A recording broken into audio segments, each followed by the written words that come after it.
안녕하세요. 3학년 2학기 여러분들 원격 수업을 담당하게 된 국어교사 최우진입니다. 반갑습니다. 여러분들 1학기 때 교실 수업을 통해서 또는 원격 수업을 통해서 선생님과 함께 만났었습니다. 이번 2학기에도 등교 수업이 이루어지지 않는 원격 수업 때는 선생님과 같이 함께 수업을 같이 진행하도록 할 건데요. 여러분들 2학기 수업 열심히 들을 준비 되셨나요? 자, 지난주에 원격 수업으로 2단원 했었습니다. 2단원 탐구하고 기록하고 먼저 문법과 쓰기 단원에서 보고하는 글쓰기 단원을 먼저 공부를 했었습니다. 자, 오늘 수업은 1단원 삶을 배우는 독서 단원입니다. 자, 먼저 교과서 준비되셨나요? 자, 교과서에 먼저 10쪽입니다. 소단원 1단원 허생전, 2단원의 시집 읽고 해석하기, 대단원 학습 목표 먼저 보시겠습니다. 작품이 창작된 사회문화적 배경을 바탕으로 작품을 이해할 수 있다. 두 번째, 근거의 차이에 따른 다양한 해석을 비교하며 작품을 감상할 수 있다. 크게 두 가지 학습 목표를 가지고 있습니다. 여러분들 문학 작품이 창작되었을 당시 사회적 문화적 배경이 어떠한지. 자, 우리 1학기에는 노새 두 마리 작품을 공부했었죠. 1970년대 도시와 산업화 시대에 소외된 삶에 대해서 조명했던 품이었잖아요. 자, 3년차가 다니는 시대에 노새를 이용해서 연탄 마차를 끄는 아버지의 이야기가 나왔었잖아요. 그러면 그렇게 이번에도 허생전은 또 어떠한 시대를 배경으로 어떠한 이야기가 펼쳐질지 같이 한번 공부를 해볼 것 같습니다. 자, 그 다음 같이 내용 보시면요. 문학 작품은 당시의 사회문화적 배경을 반영하여 창작해요. 문학 작품에 반영된 사회문화적 배경을 이해하면 작품을 깊이 있게 감상할 수 있지요. 라고 했네요. 자, 우리가 작품을 읽을 때 작품 자체로만 읽는 게 아니라 그 작품에 반영된 사회적, 문화적 배경이 무엇인지 여러분들 그것을 이해하면 좀 더 작품을 깊이 있게 감상할 수 있다라고 합니다. 사회적, 문화적 배경을 모르고 작품을 감상하는 것보다 이 당시의 삶이 이러했구나. 또는 이 당시는 이러이러한 상황이니까 이러이러했을 거야 라고 생각하면 좀 더 작품을 깊이 있게 다가갈 수 있는 것입니다. 또한 사회문화적 배경을 이해하게 되면요. 결국 문학 작품을 해석하는 방법이나 독자의 경험, 수준, 가치관 등을 다양하게 또 작품을 해석할 수가 있겠습니다. 자, 이 단원에서는 작품이 드러난 사회문화적 배경을 바탕으로 작품을 이해해 보도록 할 거예요. 그리고 한 권의 시집을 읽고 다양한 해석을 비교하여 감상해보는 활동도 할 거예요. 이러한 활동을 하면서 작품을 깊이 있게 감상하는 능력과 비판적, 창의적으로 사고하는 능력, 문화를 향유하는 능력을 기를 수 있어요. 라고 되어 있네요. 자, 그러면 본격적으로 여러분들 1단원 들어가 보도록 하겠습니다. 허생전의 학습목표 보실게요. 작품이 창작된 사회문화적 배경을 바탕으로 작품을 이해할 수 있다라고 했네요. 자, 소단원 내용 먼저 들어가기 전에 도입 영상을 보도록 할게요. 오늘 연습할 부분은 홍길동전에서 중요한 부분이야. 자, 그럼 연습 시작! 길동아, 이렇게 밤이 늦은데 어찌 자지 아니하느냐? 아버지를 아버지라 부르지 못하고 형을 형이라 부르지 못하여 서럽고 원통하여 그렇습니다. 노랑아, 길동이가 속상해하는 부분이니까 감정을 더 살려서 실감나게 연기해보면 어떨까? 근데 길동이가 왜 속상해하는 거야? 그냥 아버지라고 부르면 되잖아. 이해가 안 되니까 감정 표현도 어려워. 나도 그게 궁금해서 책을 좀 찾아봤어. 길동이는 양반인 홍판서와 몸종인 춘섬 사이에서 태어난 아들이래. 당시 조선사회는 본부인이 아닌 다른 여자가 낳은 아들을 서자라고 하며 차별했고, 그래서 길동이도 홍판서를 아버지라고 부르지 못한 거야. 그런 제도 때문에 아버지라는 말도 못한 거야? 길동이 정말 답답하고 슬펐겠다. 이제야 길동이의 마음이 엄청 이해돼. 맞아. 홍길동전의 배경이 되는 사회 상황을 알고 나니까 이해가 되네. 그럼 다시 연습해보자. 아버지를 아버지라 부르지 못하고 형을 형이라 부르지 못하여 서럽고 원통하여 그렇습니다. 우와, 잘한다, 잘한다.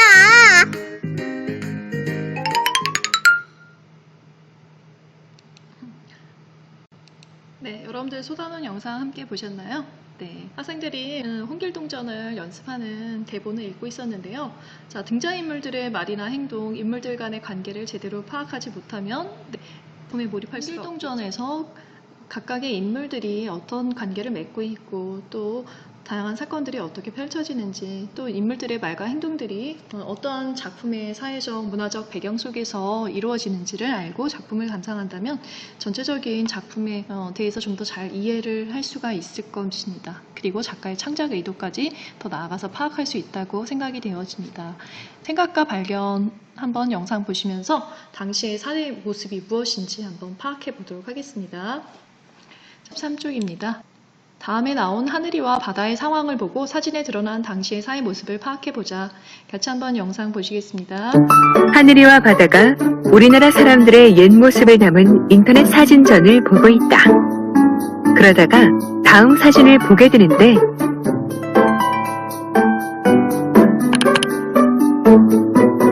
바다야, 이 사진 좀 봐. 사람들이 한가득 짐을 들고 걸어가고 총을 맨 군인들도 많아. 무슨 상황일까?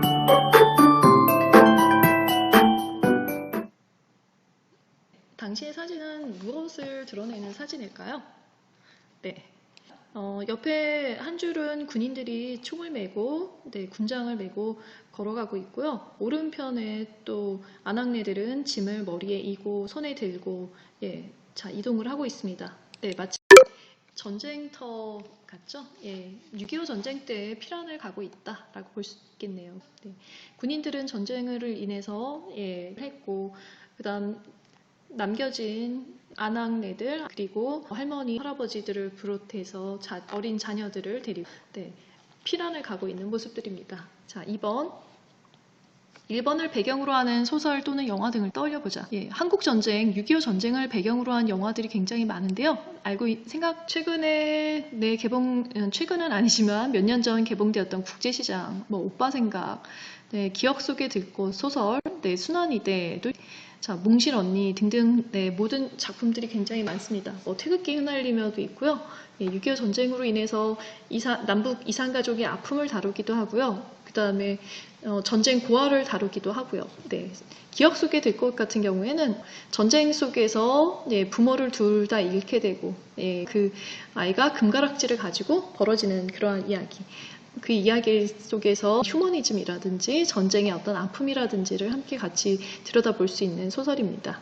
자, 여러분들 시간이 되면 나중에 꼭 한번 작품을 통해서 한국전쟁의 아픔, 그 다음에 그 현실을 좀 더 느껴보았으면 좋겠습니다. 그럼 본격적으로 허생전 들어가 보도록 할 텐데요. 14쪽 넘겨보시고요. 허생전이 누가 쓴 작품이죠? 박지원이라고 되어 있네요. 박지원 선생님은 어떤 분일까요? 같이 한번 보시면요. 북학론을 주장한 조선 정족대의 문장가이자 실학자, 또 사신사의 일행으로 청나라에 다녀온 후 열하일기를 저술하여 유려한 문장과 진보적인 사상으로 이름을 떨쳤음. 문집으로 연암집이 있음. 그러면 작가에 대해서 잠깐만 한번 또 보도록 할게요.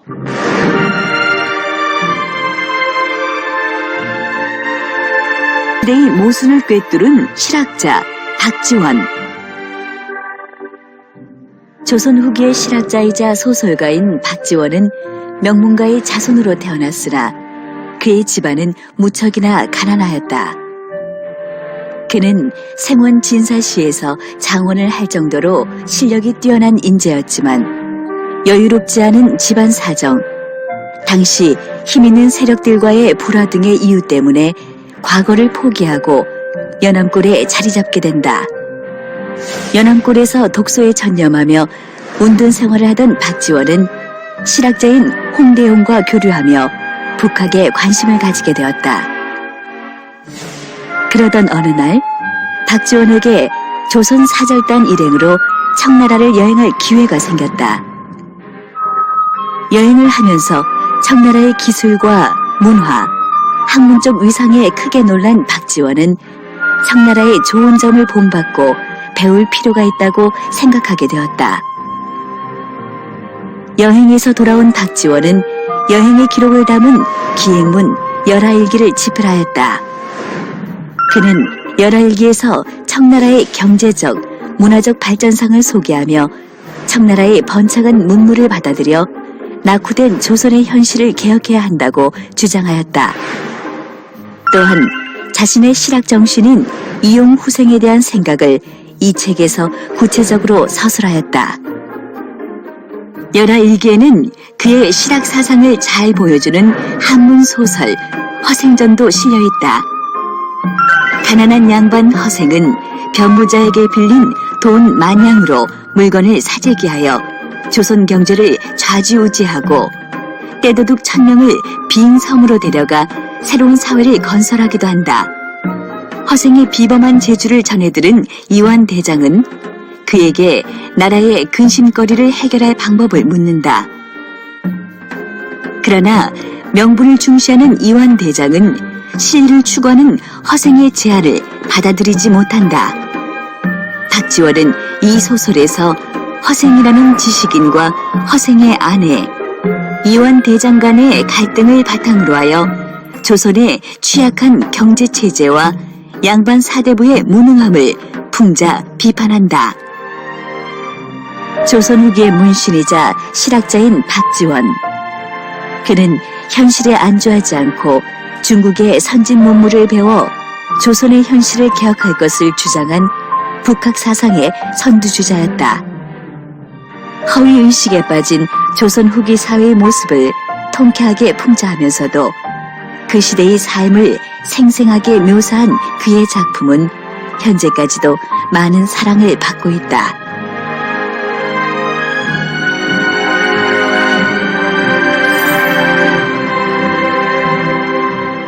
박지원은 북학론을 주장한 조선 정조 때의 문장가이자 실학자입니다. 그러면 박지원이 쓴 허생전의 영상 중에 허생전이 어떻게 쓰여졌는지 또 허생전의 이야기에 대해서 잠깐 나왔었는데요. 자세히 보도록 하겠습니다. 작품 허생전 같이 한번 읽어보도록 하겠습니다. 허생은 남산 아래 묵적골에 살았다. 남산 밑 골짜기로 곧장 가면 우물 위쪽에 해묵은 은행나무가 한 그루 서 있고 살인문 하나가 그 은행나무 쪽으로 늘 열려 있다. 집이라고 해봐야 비바람에 다 쓰러져 가는 초가집. 그 집이 바로 허생의 집이었다. 허생은 집에 비가 새고 바람이 드는 것도 아랑곳하지 않고 그를 끼만 좋아하였다. 그래서 아내가 삭바느질을 해서 그날 겨우 200풀칠을 하는 처지였다.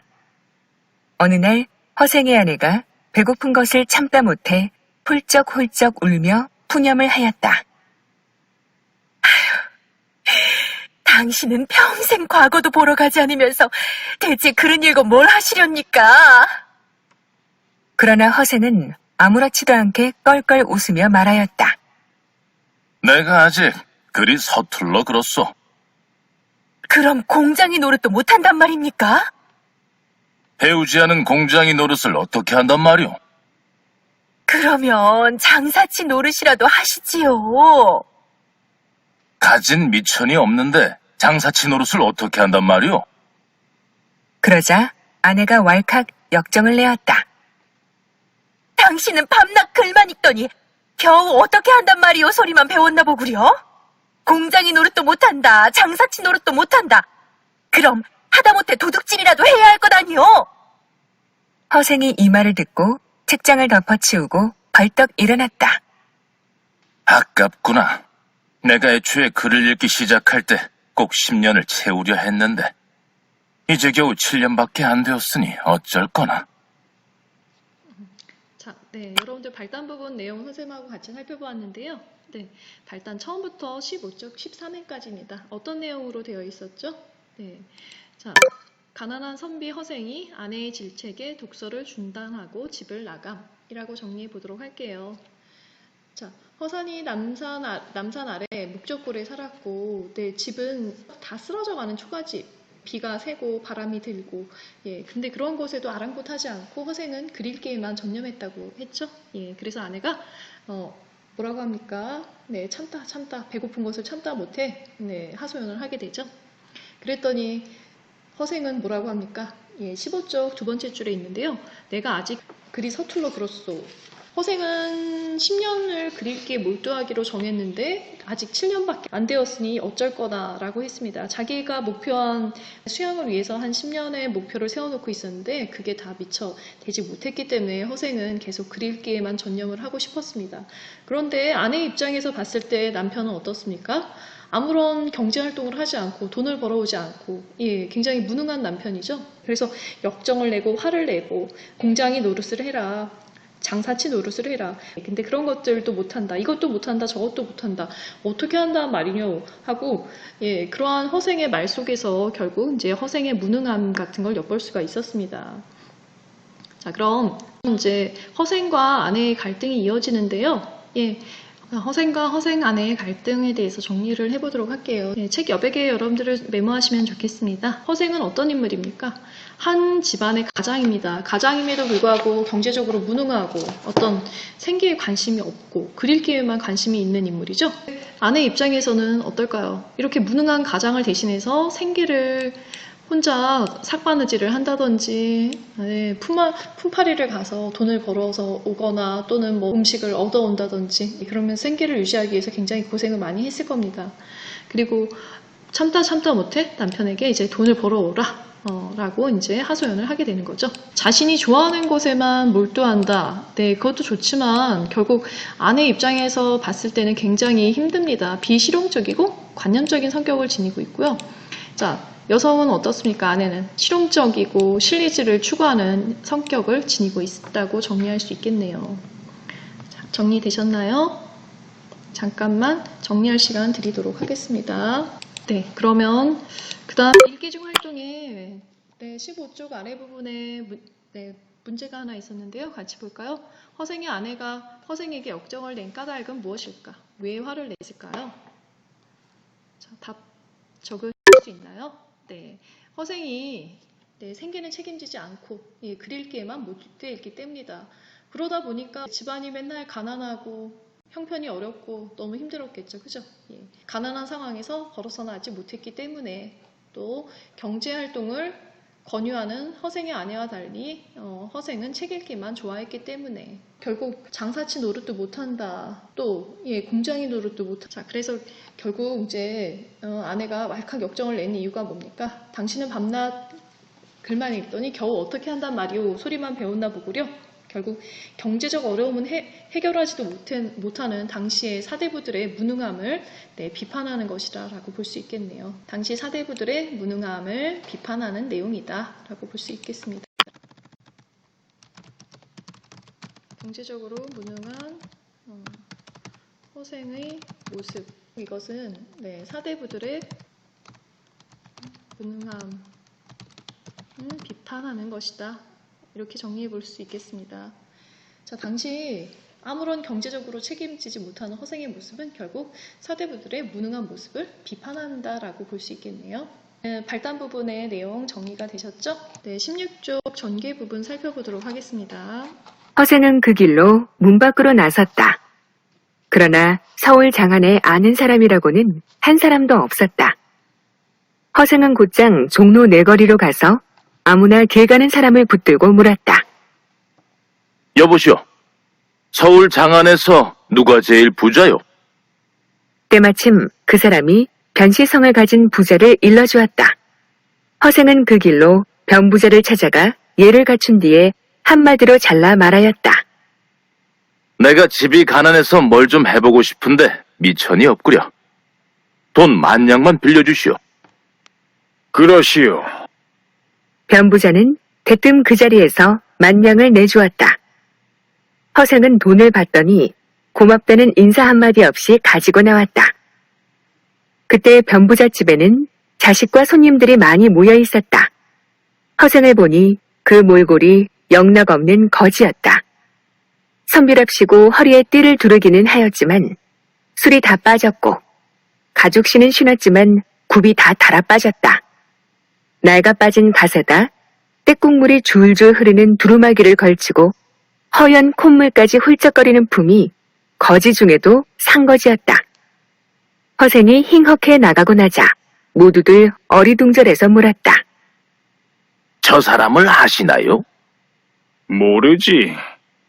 아니, 그렇다면 누군지 알지도 못하는 사람한테 선뜻 만냥을 내주셨단 말입니까? 이름 석자도 묻지 않고. 변부자는 천연덕스럽게 말하였다. 자네들이 나설 일이 아닐세. 대체로 남에게 돈을 빌리러 오는 사람은 의뢰 이것저것 늘어놓으면서 자기 뜻이 크고 넓다고 과장을 하게 마련이지. 약속은 꼭 지키겠다느니 어쩌겠다느니 비굴한 얼굴로 중언부언하면서 말이야. 그런데 저 사람은 옷과 신발은 비록 허술하지만 말이 간단할 뿐 아니라 눈망울이 또록또록하고 얼굴에는 부끄럽거나 비겁한 구석이 전혀 없네. 재물 같은 건 없어도 스스로 만족하고 사는 사람임에 틀림없어. 분명 그 사람이 한번 해보고 싶다는 것도 째째한 일은 아닐 게야. 그래서 그 사람을 한번 시험해 보려는 거야. 안 줄 거라면 모르지만 이왕 줄 바에야 이름은 알아서 뭐 하겠나. 허생은 변부자에게 만냥을 얻어가지고 집에는 들르지도 않고 곧장 안성으로 내려갔다.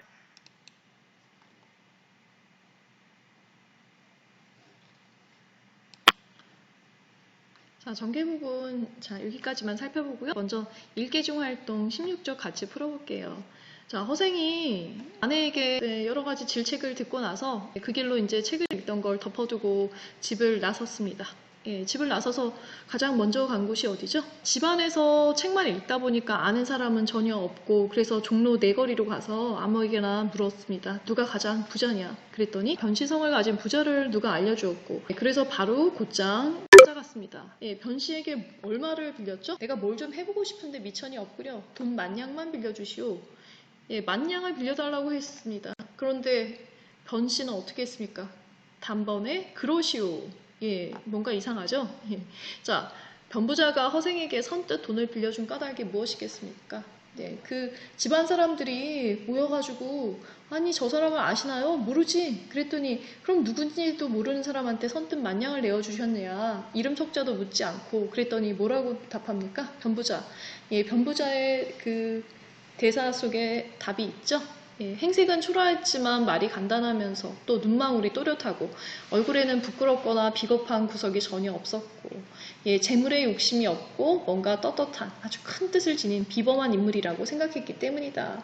자, 우리 돈을 빌리려고 하면 스스로 주눅이 들고 그러면서 또 그것을 빌리기 위해서 가진 수단이나 가진 방법을 다 동원을 하려고 하겠죠. 예, 그리고 비굴한 얼굴의 모습을 지닐 수 있습니다. 그리고 초라하기도 하고, 예, 그렇지만 그런 모습이 전혀 없었다는 것. 자, 그래서 그 사람의 뜻이 굉장히 높고 깊을 것이다. 뭔가 아주 대단한 뜻이 있을 것이고, 그것을 이루기 위해서 한치의 어떤 망설임도 없는 인물이다라는 것을 한 번에 변부자가 알아봤던 겁니다. 예, 그래서 변부자가 허생의 말과 표정을 보고 이 사람은 비겁한 사람이 아니야. 그러니까 비겁한 구석이 전혀 없어. 그리고 재물에 욕심이 있다는 것이 아니라 떳떳한 마음을 지닌 인물일 것이야. 예, 그래서 그냥 대번에 만냥을 빌려주었던 것 같습니다. 예, 그러면 그렇게 정리해 볼 수 있겠죠? 내용 보도록 할게요. 경기도와 전라도의 갈림길에다 충청도, 전라도, 경상도의 길목이렸다. 허생은 그 다음 날부터 시장에 나가서 대추, 감, 배, 석류, 유자 따위 과일이란 과일은 몽땅 사들였다. 파는 사람이 부르는 대로 값을 다 주고 팔지 않는 사람에게는 값을 배로 주고 사들였다. 그리고 사는 족족 창고 깊숙이 넣어두었다. 얼마 안 가서 나라 안의 과일이란 과일은 모두 동이 나버렸다. 잔치나 제사를 지내려고 해도 과일이 없으니 상을 제대로 차릴 수가 없었다. 이렇게 되니 과일 장수들은 너나 없이 허생한테 몰려와서 제발 과일 좀 팔라고 통사정을 하였다. 결국 허생은 처음 값의 10배를 받고 과일을 되팔았다. 하하, 겨우 만냥으로 나라의 경제를 흔들어 놓았으니 이 나라 형편이 어떤지 알만하구나.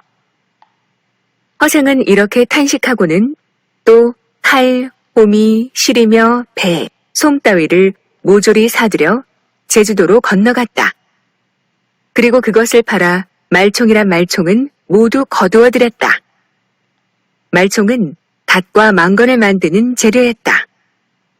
몇 해 못 가서 이 나라 사람들은 모두 머리를 싸매지 못할 게야. 과연 얼마 가지 않아 나라의 갓값과 망건값이 10배로 훌쩍 뛰었다. 그렇게 해서 허생은 엄청난 돈을 긁어 모으게 되었다. 18초까지 보았는데요. 자, 허생과 변부자의 성격 먼저 정리해 보도록 할게요. 자, 이 부분에 앞부분에 나왔던 허생과 변부자의 성격 어떠했습니까? 허생은 어떤 인물이죠? 네, 이인다운 풍모를 지닌 비판적 지식인이다. 이인이라는 것은 뭘까요? 달을 이자, 사람 인자. 보통 사람과는 전혀 다른 풍모를 지녔다. 뭔가 당당하고 돈을 빌리는 데 있어서 전혀 굽힘이 없이 당당한 모습을 지니고 있었죠. 이인다운 풍모를 지녔다. 네, 이렇게 정리할 수 있겠습니다.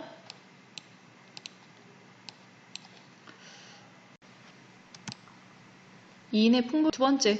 자, 조선 경제의 취약성을 이용하여 큰 돈을 번 인물이다. 허생이 경기도와 안성에서 무엇을 사들였죠?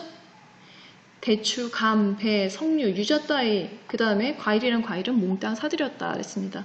자, 그러한 과일들을 다 몽땅 사들이고 나니까 어땠을까요? 제사를 지내는데 과일이 필요합니다. 잔치를 지내도 과일이 필요하고요. 그래서 과일 장수들이 처음에 제값을 주고 팔았는데 과일이 없으니까 10배의 값을 또 대주고 살 수밖에 없는 이러한 매점매석이라는 조선 경제의 취약성을 이용해서 큰 돈을 벌어들이게 됩니다. 경제의 취약성을 이용해서 큰 돈을 벌어들인다. 10,000냥을 투자해서 10배니까 100,000냥을 벌게 되는 거잖아요. 산술적으로 계산하면 엄청난 수익을 벌어들이게 된 것이죠. 또, 자, 권력에 굴하지 않는 기계. 네, 돈이 많은 부자 앞에서도 전혀 굽힘이 없습니다. 꿋꿋하고요. 당당한 태도를 지니고 있고. 자, 그 다음에 사대부들 또는 돈을 가진 그 신흥 부자들, 집권층에 대해서 집권층의 무능과 허위의식을 비판한다라고 볼 수 있겠죠. 그 다음 변부자는 어떤 인물입니까? 굉장한 이제 큰 부자라고 했습니다. 이제 큰 돈을 아무런 이유도 없이 10,000냥이나 빌려줬습니다. 큰 돈을 빌려주는 인물이다. 거기서 배포가 있다. 자, 허생과 변부자의 성격 좀 정리해 보도록 할게요. 자, 정리되셨나요? 네, 그럼 여기서 자, 허생의 행동을 통해서 작가는 무엇을 비판하려고 했을까요? 자, 보면 10,000냥으로 여기저기 사재기를 해서 경제를 좌지우지했다. 조선 후기의 경제 구조가 얼마나 취약한 것을 적나라하게 그대로 보여주었다. 라고했죠. 과일이란 과일을 뭉청 사들였더니 제사를 지내거나 잔치를 할 때 과일이 필요하잖아요. 그래서 10배의 값을 대주고 사와야 했다라고 했잖아요. 허생이 처음에 과일을 샀고 그 다음에 칼, 호미, 실, 배, 솜 따위를 또 모두 사들여서 제주도로 갔다. 그리고 그것을 팔아서 말총을 사들이기 시작했다. 그런데 말총을 사들이면 그 말총은 무엇의 재료가 됩니까? 갓과 또 망건의 재료가 되는 말총을 죄다 사들였습니다. 결국 얼마 못 가서 갓과 망건의 값이 10배로 뛰어오르고 그래서 허생은 또 엄청나게 큰 부를 축적할 수 있었습니다. 결국 이제 매점매석, 사재기를 통해서 큰 부를 축적할 수 있었다라는